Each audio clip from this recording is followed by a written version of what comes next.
I believe in miracles. I believe in miracles because I believe God is the same yesterday, today, and forever. And I've also experienced them in my own life. But if I'm totally honest with you, I also am confused sometimes on how they work. And if I'm completely honest, I've even been frustrated sometimes when God doesn't seem to show up the way I want him to. So the question I want to ask us today is, how can I receive a miracle in my life? Something that I need. And I just want to give you 4 things that I've learned in my own life and my own experience. The first is that sometimes we need to distinguish the difference between a need and a want. When my kids were really little, they always wanted candy, but it wasn't always the best for them. And so sometimes we ask for things maybe out of a wrong motivation or something that really isn't best for us. I love the way it says it in the Bible in James 4:2, where it says, you do not have because you do not ask God. That's the first step. You have to ask him. But when you ask, sometimes you do not receive because you ask with wrong motives, that you may spend what you get on your pleasures. And so I've just learned when I ask God for things, I need to know, is this something I want or is it something that I need and God has for me? Second thing I've learned is that you have to really trust that God really does have your best in mind. And what I have learned, as painful as it is, the reality is that sometimes it's in the struggle that I actually become stronger.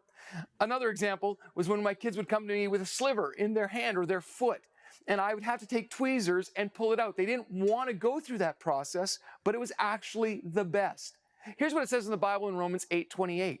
And we know that in all things God works for the good of those who love him, who've been called according to his purpose. And so not only do you need to distinguish between a need and a want, you also have to really believe that God has your best in mind. Third, I want to encourage you to seek the miracle worker and not the miracle. Now, we are in the Christmas season, and I love giving gifts to my children. I really, really do.